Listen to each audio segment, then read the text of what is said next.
हम 1995 से लेकर आज 2023 तक यानी लगभग 28 वर्षों में 23 वर्षों पे ये अनुसूचित जाति महिला या पुरुष के लिए आरक्षित रहा है। इस बार भी जो हमें दिखाई दे रहा है, जो मुकाबला बहुजन समाज पार्टी से होने जाना है। जो भी मेयर पद का भारतीय जनता पार्टी का प्रत्याशी है वो स्वतः ही ताकत में आ गया है।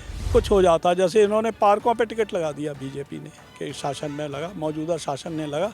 अगर ये और पार्टी कहती कि हम पार्कों का टिकट हटा देंगे तो भी एक बहुत बड़ा मुद्दा होता है। जैसे सबसे ज़्यादा समस्या जो शहर की है वो ड्रेनेज सिस्टम है। यहाँ जो सीवर की समस्या है उसे आज तक कोई भी जितने भी महापौर आए आज तक उसे सुधार नहीं पाए। पिछले 3 दशकों से देखा जाए तो बीजेपी ही चुनकर आई है, लेकिन समस्याएं जो आम शहर की है वो बनी हुई है अभी तक। कई सालों से कब्जा रहा है, पिछली 6 बार से यहाँ बीजेपी का महापौर रहा है, लेकिन इस बार ऐसा समीकरण बन रहा है कि यहाँ पर आगरा से बीएसपी का महापौर हो सकता है। निकाय चुनाव का पहला चरण जोर शोर से आगे बढ़ रहा है। सियासी सरगर्मियाँ उरूज पर हैं और इसी के बीच में आगरा नगर निगम में 10 मेयर के प्रत्याशी हैं और 512 पार्षदों के लिए प्रत्याशी हैं। सभी लोग लगे हुए हैं जी जान से एक दूसरे को शिकस्त देने के लिए। यहाँ इस समय हम शहीद स्मारक पर खड़े हैं और हमारे साथ है पत्रकारों की वो जमात जो इस पूरे चुनाव पर पैनी निगाह रखे हुए है और वार्ड नहीं मोहल्ले तक के बारे में इनको मालूम है कि किस मोहल्ले में कहाँ वोट किस तरफ झुक रहा है और किधर जा सकता है। इसी बीच में सभी लोगों के बातचीत हुई। बातचीत के अंदर तमाम सारी नई नई जानकारियाँ मिली हैं। आपका क्या नाम है? राजीव दीक्षित। अच्छा, ये बताइए क्या पेशा क्या है आपका? जी, मैं पत्रकारिता में हूँ पिछले लगभग 25 वर्षों से। जो नगर निगम का चुनाव हो रहा है इसके अंदर जो महापौर पद के लिए संघर्ष चल रहा है, भाजपा है, सपा है, बसपा है और कांग्रेस है। जो अभी तक चुनाव सब होते रहे हैं उसमें ये चुनाव आपको क्या अलग दिख रहा है या कॉपी पेस्ट की तरह से चल रहा है इस बार भी? देखिए, यदि हम बात करें नगर निगम आगरा के महापौर पद पे जो चुनाव हुए हैं उसके हम इतिहास पलटें। हम 1995 से लेकर आज 2023 तक यानी लगभग 28 वर्षों में 23 वर्षों पे ये अनुसूचित जाति महिला या पुरुष के लिए आरक्षित रहा है।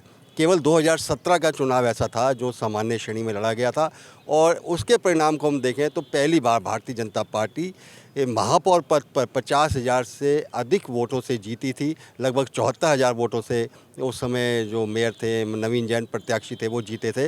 1995 से लेकर 2012 तक भारतीय जनता पार्टी भी 10,000 से लेकर 26,000 के बीच में जीतती आई है, यानी कि उसका कड़ा निकट मुकाबला रहा है बहुजन समाज पार्टी से। और इस बार भी जो हमें दिखाई दे रहा है, जो मुकाबला बहुजन समाज पार्टी से होने जाना है। यदि मुस्लिम वोट ध्रुवीकृत हो गया बहुजन समाज पार्टी के पक्ष में और जैसा कि बहुजन समाज पार्टी की प्रत्याशी वाल्मीकि समुदाय से हैं, वहाँ थोड़ा भी झुकाव हो गया बसपा के पक्ष में, तो बहुत ही निकट का चुनाव हमें ये देखने को मिलेगा। जो चुनाव परिणाम आएगा उसमें अंतराल काफ़ी कम देखने को मिलेगा। तो ये देखिए, कुछ ऐसी चीज़ें हैं जो जैसे वाल्मीकि समाज का आपने बताया कि झुकाव बीएसपी की तरफ बढ़ रहा है, लेकिन एक चीज़ और भी है कि सपा और कांग्रेस इन दो के प्रत्याशी जाटव समाज से हैं और जाटव समाज मूल रूप से बसपा का कोर वोटर माना जाता है। तो इन सब चीज़ों का क्या इम्पैक्ट पड़ेगा या नहीं पड़ेगा? यदि हम पिछले चुनाव पर दृष्टिपात करें तो हम देखते हैं कि आप जैसा आपने कहा और सभी जानते हैं जाटव समाज बसपा का कोर वोट बैंक माना जाता है और इसमें बहुत ज़्यादा सेंध नहीं लगा पाया है कोई भी दल, चाहे किसी भी उसका प्रत्याशी हो जाटव समाज का रहा हो। कुछ अपवाद छोड़ दें हम तो अब और जब जीतने की संभावना दिखाई देती है बहुजन समाज पार्टी में जाटव समाज को अपने प्रत्याशी में, तो पूर्ण लामबंद होने के साथ साथ पूर्ण ताकत के साथ अपनी पार्टी के पक्ष में खड़ा दिखाई देता है। फिर एक और जो गौरतलब बात है इस महापौर पद के चुनाव के लिए, यहाँ मतदान प्रतिशत अपेक्षाकृत काफ़ी कम रहता है। विधानसभा या लोकसभा के लिए अधिकतम मतदान या 45% हुआ है 2006 के चुनाव में, नहीं तो 40 और 37 के बीच में रहता है। यदि यही स्थिति अब भी बनी रही तो बहुजन समाज पार्टी और भाजपा के बीच में कड़ा मुकाबला होगा। और सपा और कांग्रेस यहाँ पे क्या करेंगी, क्या कितना आपको ताकत में दिख रही है, पहले से ज़्यादा है या कम है?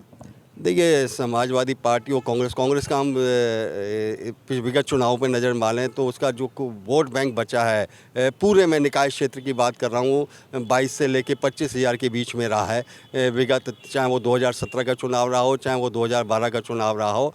तो कांग्रेस, और फिर वो जहाँ दिखाई देता है कि ये सब गैर भाजपाई वोट हैं जो भाजपा को पसंद नहीं करते हैं। और फिर अब जो पूरा देश में हम देखने जा रहे हैं, जिस तरह से विपक्षी दल ध्रुवीकृत होने एक होने का प्रयास कर रहे हैं, तो कोई बड़ी बात नहीं है कि भाजपा को हराने के लिए या स्थानीय निकाय क्षेत्र में जो गैर भाजपाई वोट हैं वो एक जो जीतता हुआ दिखाई दे रहा हो गैर भाजपाई दल, उसके पक्ष में खड़े हो सकते हैं।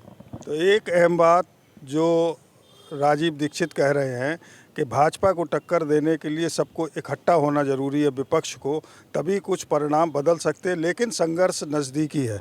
आपका क्या नाम है? मैं राजीव सक्सेना हूँ और जर्नलिस्ट ही रहा हूँ, अभी भी जर्नलिज्म कर रहा हूँ। पहले नौकरी करता था, अब फ्रीलांस जर्नलिस्ट हूँ जी। आगरा में जो नगर निगम का चुनाव चल रहा है, इस चुनाव पर इस समय आप किस तरह से इसको देख रहे हैं और इस चुनाव के क्या रिजल्ट हो सकते हैं? देखिए, कैनवास पे रंग भरे जा चुके हैं, हाँ? आकृति बस कपड़ा हटना रह गया है, और जो अंदाज़ा है, आभास है, वो ये भारतीय जनता पार्टी का मुकाबला अन्य दलों से है, और सीधी टक्कर ना होने से चुनाव परिणाम स्वतः ही अपने आप में स्पष्ट है। बस घोषणा आधिकारिक रह गई है। 1 to 1 वाला जो कंसेप्ट चल रहा है, उत्तर प्रदेश में अगर इसकी शुरुआत नगर निगम से चुनाव में होती तब कुछ अच्छा परिणाम आता। अब आप इससे ही अंदाज़ा लगा लीजिए, हमारे यहाँ 2 बुद्धिजीवियों के वार्ड हैं, बहुत बड़ी चौर पॉलिटिक्स करने वाले पॉलिटिशियन भी रहते हैं, आपके कमला नगर और आपके जयपुर हाउस, वहाँ चुनाव ही नहीं है। निर्विरोध चुनाव 2 ही 3 स्थितियों में रहते हैं, धन बल या ताकत बल है। तो आप अंदाज़ा लगा लीजिए, जो टेस्ट अगर आप करें तो ये 2 मेन कॉन्स्टेंसी हैं, वहाँ पे निर्विरोध हो गए हैं, तो चुनाव की अंदर खाने स्थिति क्या होगी। और बाकी लोग अपने वोट बैंक पे राजनीति कर रहे हैं, जबकि मेरे ख्याल से इनकी टक्कर जो है वो कैडर बेस्ड पॉलिटिशियंस से है। तो मुझे नहीं लगता ये ईस्टर्न यूपी की पॉलिटिक्स है जो कैडर बेस नहीं है, जो केवल वोट बैंक बेस है, तो फिर कोई बात नहीं है। पर इतना जल्दी परिवर्तन हुआ नहीं, अभी तक परिणाम आए नहीं हैं, कम से कम शहरी निकायों में नहीं आए हैं। गांव में हो सकता है, देहाती क्षेत्र में हो सकता है, पर शहर में अच्छा, इन लोगों ने पार्टियां भी नहीं बनाई हैं ढंग से। पार्टियां बन गई तो नौकरी की जैसे वो नियुक्ति, पार्टियां ढंग से नहीं बनाई है, इसको ज़रा क्लियर कीजिए। जैसे देखिए, हमारे यहाँ जो मान्यता प्राप्त राजनीतिक दल हैं या प्रमुख राजनीतिक दल हैं जिनकी भूमिका राजनीति में रहती आई है, उनमें भारतीय जनता पार्टी के अलावा समाजवादी पार्टी, बहुजन समाज पार्टी मुख्य पार्टियां हैं। इसके बाद कांग्रेस पार्टी है। कांग्रेस बहुत ताकतवर पार्टी थी, कांग्रेस कभी कैडर बेस्ड पार्टी थी।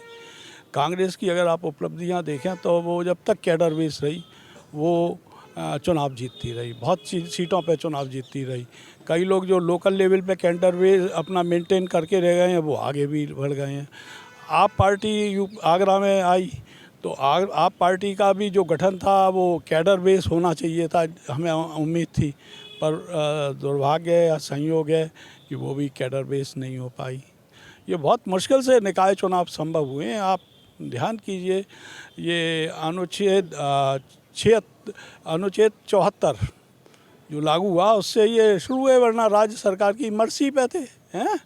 और आज भी ये स्वायत्त शासी निकाय ज़रूर हैं, पर मैं देखता हूँ जितने शासन आदेश गवर्निंग के जारी होते हैं निकायों के लिए, उससे इनकी कोई बहुत ज़्यादा करने धरने की क्षमता रह नहीं जाती है। जैसे अच्छा, एक जानकारी ये दीजिए कि आगरा के अंदर जो अभी तक चुनाव हुए हैं उसमें बीजेपी का बोलबाला रहा है।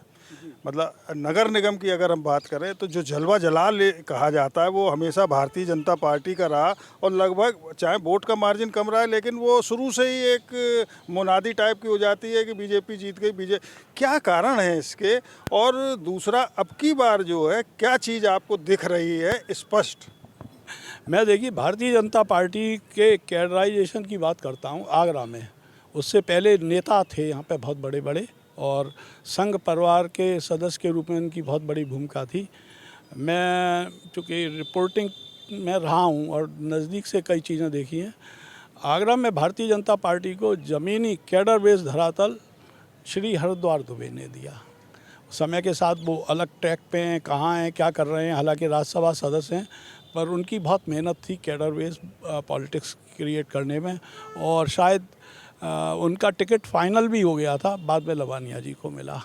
तो शुरुआत तो मैं आपको कैडर बेस की बता रहा हूँ, वरना पहले भारतीय जनता पार्टी नाम की चीज़ इतनी ताकतवर नहीं थी। ये आरएसएस संघ परिवार उसका बहुत मददगार था, व्यापारी संघ मददगार था, पर आज भारतीय जनता पार्टी अपने आप में एक कैडर बेस पार्टी है।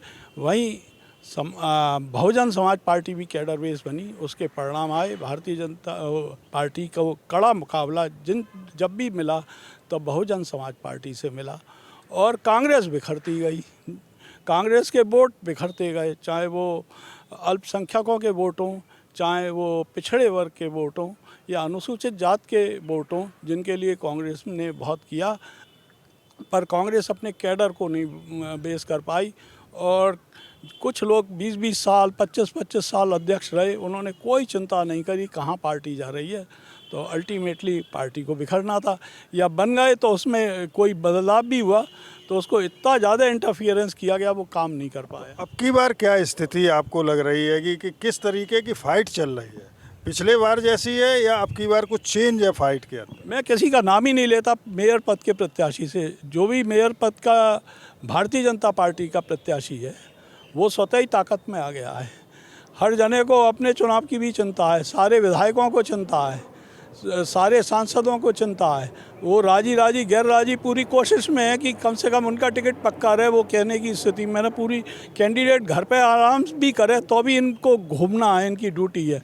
इनके एक प्लस पॉइंट है, 2 तो इनके चुनाव जीत ही चुके, बाकी में ये लोग माहौल बना रहे हैं। इनके पास काफ़ी अच्छी स्टैटिक्स है, बाकी लोगों के पास स्टैटिक्स का अभाव है। अब मैं एक चीज़ बता रहा हूँ, ये एक ही चीज़ को मुद्दा बनाते तो बहुत कुछ हो जाता। जैसे इन्होंने पार्कों पे टिकट लगा दिया बीजेपी ने, कि शासन में लगा, मौजूदा शासन ने लगा। अगर ये और पार्टी कहती कि हम पार्कों का टिकट हटा देंगे तो भी एक बहुत बड़ा मुद्दा होता है। सीनियर सिटीजन्स के खिलाफ इस पार्टी ने बहुत निर्णय लिए हैं, और प्राइवेट सेक्टर के खिलाफ बहुत निर्णय लिए हैं। ताज ट्रेपेजियम जोन को ये नियंत्रित नहीं कर पाए, और इनकी तमाम योजनाएं अधर में अटकी रहीं। इसके अलावा इस शासन में सबसे ज़्यादा दुर्भाग्यपूर्ण वो है आपके स्मार्ट सिटी लिमिटेड। इसने आगरा के डेवलपमेंट में मैं आपके दावे के संग कह सकता हूँ, श्री नवीन जैन कई गुना काम कर रहे होते अगर ये स्मार्ट सिटी लिमिटेड नाम की संस्था नगर निगम में पे ऊपर निर्भर नहीं होती। कोई जवाब दे ही नहीं है। इसका नगर निगम के इस चुनाव से क्या मतलब है? क्यों, नगर निगम हमेशा, जो अब मैं कह रहा हूँ ना, पार्टी लाइन पे जीत रहा है। नवीन जैन जी हो सकता अपनी छवि से जीते हों, पर पार्टी लाइन पे तो जीते थे, आज भी जीतेगा। पार्टी लाइन पे प्लस उपलब्धियाँ हैं, उपलब्धियाँ कि हम ये कराएंगे वो कराएंगे। आज तो स्मार्ट सिटी लिमिटेड सब करा रहा है, ये कराएंगे क्या है? आपके यहाँ पुराना वाटर वर्क्स ऑन सेल है, नया वाटर वर्क्स की आप रेट देखें तो यूपी में सबसे ज़्यादा जल मूल और जल कर आगरे में है। ये कुछ कर नहीं सकते हैं, जो ऊपर से शासन आदेश, मैं कह रहा हूँ ना, शासन आदेशों पे आधारित व्यवस्था बन के रह गई है, और एक मजबूत लड़ने वाले और आदमी और व्यवस्था की ज़रूरत है। अनुच्छेद 74 जो नगर निगम को ताकत देने वाला है, स्थानीय निकायों को है, जैसे अनुच्छेद 73 ने जिला पंचायतों को ताकत दी, उसका उस तरीके का फ़ायदा हमारे यहाँ नगर निगमों को नहीं मिल पाया है। नगर निगमों को नहीं मिल पाया, तमाम सारी कमियां गिनाने के बाद नतीजा आगे है। आपका क्या नाम है? जी, मेरा नाम शुभम दुबे है और मैं पिछले 8 साल से इलेक्ट्रॉनिक मीडिया में कार्यरत हूँ। अच्छा ये बताइए, आप तो जगह जगह जा रहे हैं, फील्ड में हैं इस समय, आपको क्या पूरा माहौल मिल रहा है देखने में और किस तरीके की सब चर्चा परिचर्चा चल रही है नगर निगम के महापौर के चुनाव को लेकर? देखिए, पहले मैं आंकड़ों पर नज़र डालूं तो 1989 से 2023 अभी चल रही है। 34 साल से लगातार बीजेपी का नगर निगम की सीट पे कब्जा है और 1989 की बात की जाए तो तीसरी बार महिला अनुसूचित जाति जो हैं वो इस बार फिर चुनी जाएंगी। 2 बार, एक बार बेबी रानी मौर्य और एक बार अंजुला माहौर बन चुकी हैं। तीसरी बार ये हेमलता दिवाकर हैं जो अभी मैदान में हैं। अभी अगर राजनीति की बात की जाए आंकड़ों के हिसाब से तो बीजेपी का पलड़ा कहीं ना कहीं भारी है, क्योंकि लगातार 34 साल से जनता उन्हें लगातार चुन रही है। तो विकास का भी मुद्दा अहम है इसमें, क्योंकि बिना विकास के मुद्दे पर नगर निगम एक लोकल चुनाव होता है जिसमें सभी प्रमुख मुद्दे जो होते हैं छोटे मोटे, जैसे नाली, खरंजा, साफ़ सफाई, तो लगातार जब एक ही पार्टी जीतती आ रही है तो निश्चित तौर पर विकास तो कहीं ना कहीं हुआ है, जिसकी वजह से अगर आज की तारीख में बात की जाए तो भाजपा का पलड़ा भारी है और भाजपा का मुकाबला सीधे तौर पर बसपा से ही होने जा रहा है। सपा और कांग्रेस अभी उस तरीके से मुकाबले में नज़र नहीं आ रही हैं जिस हिसाब से बसपा भारतीय जनता पार्टी के मुकाबले नज़र आ रही है। तो आपको भारतीय जनता पार्टी एज लेती हुई नज़र आ रही है, तो ये जो मुकाबला आपको दिख रहा है इसमें कितना गैप आपको नज़र आ रहा है या क्लोज कंटेस्ट है? जी, अभी हमारे वरिष्ठ साथी हैं, उन्होंने बताया था कि मुस्लिम का पक्ष का जो ध्रुवीकरण है अगर वो सही तरीके से हो जाता है और जहाँ तक विधानसभा लोकसभा चुनाव भी होते हैं, मुस्लिम जो वोटर्स होते हैं वो ये देखते हैं कि भाजपा को कौन हराने जा रहा है। अगर ऐसी स्थिति बनती है तो निश्चित तौर पर बसपा को मुस्लिम वोट अगर एक तादाद में मिल जाता है कि वो भाजपा को हराने जा रहा है तो निश्चित रूप से मुकाबला दोनों के बीच खड़ा होने जा रहा है। डिफरेंस 15-20 हज़ार 25 हज़ार जो साथी ने बताया था कि रहा है जीत हार का, तो ये जो मुस्लिम वोटर्स हैं वो तय करेंगे कि जो बीच का जो गैप है वो कम से कम हो और मुकाबला भाजपा और बसपा के बीच हो। मुकाबला भाजपा और बसपा के बीच हो। आपका क्या नाम है? सुनील नाम है मेरा। मैं जेब में हाथ डाल के कैसे? जी, अच्छा, ये जो नगर निगम का चुनाव हो रहा है, महापौर का चुनाव है और वार्ड में पार्षद लड़ रहे हैं, तो आप फील्ड के अंदर लगातार जो है दौड़ रहे हैं, चीज़ों को देख रहे हैं, आपको क्या नज़र आ रहा है पूरे आगरा के अंदर कि नगर निगम का चुनाव किधर की तरफ जा रहा है, किसके पक्ष में है, और दूसरा जो सेकंड है वो क्यों सेकंड है? देखिए, पक्ष की बात करें तो यहाँ पक्ष और विपक्ष की बात नहीं है। यहाँ जो लोग वोटर हैं वो वोट जो डालते हैं वो विकास को लेकर वोट करते हैं। लेकिन अब जब से अब तक जितने भी बार नगर निगम के चुनाव हुए हैं उन चुनावों में जो विकास जिन बातों पर लेकर मतलब प्रत्याशी आए हैं, जैसे सबसे ज़्यादा समस्या जो शहर की है वो ड्रेनेज सिस्टम है। यहाँ जो सीवर की समस्या है उसे आज तक कोई भी जितने भी महापौर आए आज तक उसे सुधार नहीं पाए। ये 1989 से लेकर अब 2023 का चुनाव है और हर बार ये नहीं है कि कोई और दल आए हो, बीजेपी ही हर बार चुनाव में जीत कर आई है। पिछले 3 दशकों से देखा जाए तो बीजेपी ही चुन कर आई है। लेकिन समस्याएं जो आम शहर की है वो बनी हुई हैं अभी तक। देखिए, हालांकि ठीक है, पानी की समस्या जो है, पानी की समस्या पे नहीं हो रही है, बात हो रही है कि ये जो चुनाव चल रहा है इसके अंदर पोजीशन क्या है? भाजपा है, बसपा है, कांग्रेस है, सपा है, क्या स्थिति और परिस्थिति चल रही है? देखिए, अगर आंकड़ों को देखा जाए तो जातिगत जो आंकड़े हैं उसमें आगरा जैसे दलित बाहुल्य क्षेत्र बोला जाता है कि आगरा में दलितों की आबादी सबसे अधिक है। करीब 4 लाख लगभग करीब वोट हैं दलितों के, जिनमें और अन्य जातियां भी हैं जैसे खटीक समाज है, माहौर समाज है ना, और वाल्मीकि समाज है। अब की जो बीएसपी ने जिस तरह से मतलब अपना कैंडिडेट चुना है लता वाल्मीकि, ये जो चाल मतलब बीजेपी की जो मतलब बीएसपी की जो ये वाल्मीकि जो काट जो खेला है ये कहीं ना कहीं बीजेपी को मुश्किलों में डाल सकता है। और बीजेपी हर बार इसलिए हावी रहती है, इसलिए चुनाव जीतती है क्योंकि बीजेपी को जो और जो छोटी जातियां हैं, जो जैसे आप बैकवर्ड की जातियां, छोटी मतलब क्या संख्या में या वैसे किसी और में कम है, उनकी संख्याएं कम है। जो जैसे बैकवर्ड में कुछ ऐसी जातियां हैं जिनकी संख्याएं बहुत कम है। एससी में जैसे जाटव एक जाति है जो कहा जाता है कि ये बीएसपी का कोर वोट बैंक है। और ये हमेशा बीएसपी को ही वोट करता है। लेकिन इसके अलावा ऐसी की और भी कई जातियां हैं जो बीएसपी की जगह किसी और दल को भी वोट देते हैं। जैसे अब बीजेपी की जीत की बात करी जाए तो बीजेपी फोकस करती है और जातियों पर जाटव की अपेक्षा। तो और जो जातियां हैं वो प्रभावित होती हैं बीजेपी से। क्योंकि वहाँ बीएसपी का वोटर, वो जो कैंडिडेट होता है वो नहीं जा पाता है, तो इसलिए बीजेपी कहीं ना कहीं जीत जाती है। अब चुनावी समय जो दौर है, इस समय जो बीजेपी की स्थिति है वो ठीक बताई जा रही है, ठीक है। लेकिन क्योंकि पिछली बार क्या हुआ था, जब जैसे नवीन जैन ने चुनाव लड़ा था, तो इस चुनाव की हो रही है अभी की। मैं इसी चुनाव पे आ रहा हूँ। जैसे नवीन जैन ने चुनाव लड़ा था, उन्होंने 2,17,000 के करीब वोट पाए थे। और पिछली बार क्या हुआ था कि मुस्लिम एक कैंडिडेट खड़े हुए थे, चौधरी बशीर, जिन्होंने 35,000 करीब वोट जो है मुस्लिमों के काटे थे।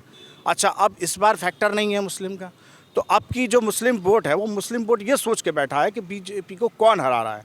अच्छा, बीजेपी को जो हरा रहा होगा वो मुस्लिम वोट उसी को जाता है। तो हो सकता है इस बार बीजेपी की कड़ी टक्कर बीएसपी से होगी। और जो पहला जो जीत का दायरा जो पहले जो रखा था कि 50 से 60-70 के हज़ार के बीच में जो जीते थे, इस बार जो परिणाम आएंगे वो बहुत निकटतम परिणाम आएंगे। आपका क्या नाम है? प्रदीप रावत हूँ और 98 से मैं इलेक्ट्रॉनिक मीडिया, प्रिंट मीडिया में तमाम संस्थान का। अच्छा, ये बताइए क्या देख रहा है आपको इस चुनाव के अंदर, क्या खुसर पुसर आपके पास तक पहुंची है? देखिए, तमाम साथियों ने कहा कि लगातार जब से नगर निगम की स्थापना हुई है आगरा के अंदर, तब 2 बार को छोड़कर हर बार भारतीय जनता पार्टी ने नगर निगम पर अपना कब्जा जमाया। और इस बार भी 2 बार को छोड़कर सिर्फ 2 बार को छोड़कर। भाजपा का कब्जा तो हमेशा रहा है। नहीं, 2 बार, अगर 2 बार नहीं हुआ है, 2 बार दूसरी 2 बार को छोड़ दें तो हमेशा भाजपा ने यहाँ पर अपना 1900। अच्छा, आप कब से बात कर रहे हैं?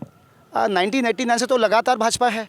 उससे पहले 2 बार जब चुनाव हुए थे, हाँ, तो तब से लेकर अभी तक भाजपा का कब्जा यहाँ पर रहा है। और अभी वर्तमान की बात करें तो भाजपा और बसपा में कड़ा मुकाबला, क्योंकि कांग्रेस और सपा कहीं है ही नहीं। उनके पास जो उनका संगठन है वो संगठन नहीं, जैसे बसपा का संगठन है, भारतीय जनता पार्टी का कोर बैंक है अपना, आरएसएस उसके लिए लगी हुई है। आप जाएंगे महापौर के कार्यालय में संघ के तमाम कार्यकर्ता मिल जाएंगे। ऐसे ही बसपा कार्यकर्ता में जाएंगे आप तो उनका जो आरएसएस की तरह वहाँ के संगठन है वो वहाँ मिल जाएंगे। लेकिन कांग्रेस और सपा में ऐसा संगठन है ही नहीं है। अब 100 वार्ड हैं यहाँ पर, 100 वार्ड में से 30 क्या नाम है प्रत्याशी खड़ा कर पाई है कांग्रेस। तो अब कांग्रेस के प्रियंका गांधी और राहुल गांधी आप उत्तर प्रदेश से लोकसभा जीतने के दावे करते हैं, तो वहाँ पर संगठन की बहुत बड़ी उनकी कमजोर नस है।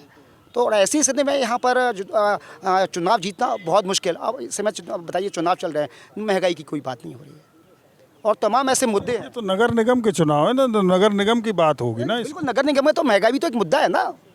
विधानसभा चुनाव अलग होते हैं, लोकसभा चुनाव अलग होते हैं, लेकिन चुनाव तो है, चाहे नगर निगम का चुनाव हो, विधानसभा का चुनाव हो या लोकसभा को। लेकिन महंगाई मुद्दा नहीं है, बेरोजगारी मुद्दा नहीं है। तो भाजपा ने एक रणनीति के तहत ये काम शुरू किया है। और क्योंकि 2024 में लोकसभा चुनाव है, तो बिल्कुल स्पष्ट है कि भाजपा जिस नज़रिए के साथ में, जिस लकीर के साथ चल रही है, वो उसका खेला चल रहा है। आपका क्या नाम है? मेरा अरुण श्रीवास्तव नाम है। क्या करते हैं? मैं जर्नलिस्ट हूँ। अच्छा, ये बताइए, भाजपा आपकी बार आगरा में कौन सी पार्टी आपको आगे दिख रही है महापौर के चुनाव में, और नंबर 2 पे कौन दिख रहा है? देखिए, और कितना जो है एक दूसरे की दूरी और नज़दीकी है? देखिए, मैं आपके चैनल के माध्यम से एक बात बताना चाहूँगा। मैं पुरानी बातों पे नहीं जाते हुए इस बार की नई बातों पे मैं देखूँगा निकाय चुनावों में क्या हो रहा है। हम लोग सभी लोग जगह भ्रमण कर रहे हैं, जा रहे हैं, सब जगह से हम रिजल्ट भी निकाल रहे हैं, मगर इस बार जो कांटे की टक्कर होगी भाजपा की, वो बहुजन समाज पार्टी से होगी। क्योंकि समाजवादी पार्टी को सिर्फ 53 सीटों पर खड़ा किया है। 53 सीटों का मतलब है उनका ना मेयर बनना, ना उनकी सीटें ज़्यादा अधिक आनी। कांग्रेस किसी उसमें है नहीं है लाइन में, ठीक है। अब रह गई उनकी बहुजन समाज पार्टी से। बहुजन समाज पार्टी से भाजपा की टक्कर है। भाजपा की इसलिए टक्कर है क्योंकि भाजपा ने इस बार टिकट वितरण में बहुत ज़्यादा अपना भेदभाव किया है, जिससे कि भाजपा के कई कार्यकर्ताओं में, खेमों में नाराज़गी है। नाराज़गी इसलिए है कि भाजपा ने जो भाजपा से टिकट लेने के लिए बैठे थे उन लोगों को टिकट ना मिला। कई लोगों को ऐसी अखबारों के माध्यम से, हम मीडिया के माध्यम से ऐसा जानकारी मिली कि भाजपा ने कई हिस्ट्री सीटरों को, कई गुंडे बदमाशों को टिकट दे दी है, जिससे कि कई लोग वहाँ से ना खुश होकर अब भाजपा के ही कार्यकर्ता उन्हीं के पार्टी के खिलाफ निर्दलीय खड़े हो गए हैं। तो वो कहीं ना कहीं तो ऐसा रुझान होगा कि वो लोग अपना वोट का, भाजपा का वोट कहीं ना कहीं काटेंगे और बहुजन समाज पार्टी को इसका बहुत बड़ा फ़ायदा मिलेगा। भाजपा ने आज से कई साल पहले से काबिज किया है पूरे यहाँ आगरा में मेयर के लिए। मेयर का भाजपा का मेयर भी रहा है, भाजपा की अधिक सीटें भी रही हैं, ठीक है। मगर उसके बाद इस बार की जो कांटे की टक्कर है वो बहुजन समाज पार्टी से रहेगी, अन्यथा और किसी से नहीं रहेगी। भाजपा। आपका क्या नाम है? मेरा नाम जीशान अहमद है, मैं पत्रकार हूँ आगरा से। जीशान, ये बताइए कि जो नगर निगम का चुनाव चल रहा है इसके अंदर आप फील्ड में जगह जगह जा रहे हैं, आपको अभी तक क्या देखने को मिला है फील्ड पर महापौर के चुनाव को लेकर? देखिए, महापौर को लेकर मैं बता दूं आपको, यहाँ पर आगरा में बीजेपी का कई सालों से कब्जा रहा है। पिछली 6 बार से यहाँ बीजेपी का महापौर रहा है, लेकिन इस बार ऐसा समीकरण बन रहा है कि यहाँ पर आगरा से बीएसपी का महापौर हो सकता है, क्योंकि उसकी टक्कर बीजेपी से रहेगी। क्योंकि पिछली बार जो मुस्लिम समाज की अगर हम बात करें तो मुस्लिम समाज से भी एक प्रत्याशी चौधरी बशीर ने चुनाव लड़ा था, तो तकरीबन 35,000 वोट लेकर आए थे। 35,000 वोट वो लेकर आए थे। इस बार मुस्लिम समाज से कोई प्रत्याशी नहीं है और इस बार ऐसा लगता है कि बीएसपी का महापौर बन सकता है नगर निगम में।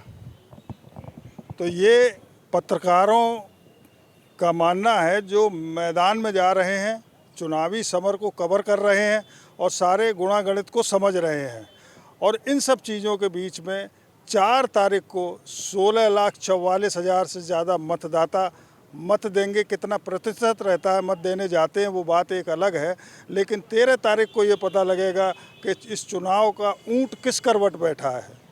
अरविंद शर्मा, आगरा, यूपी तक।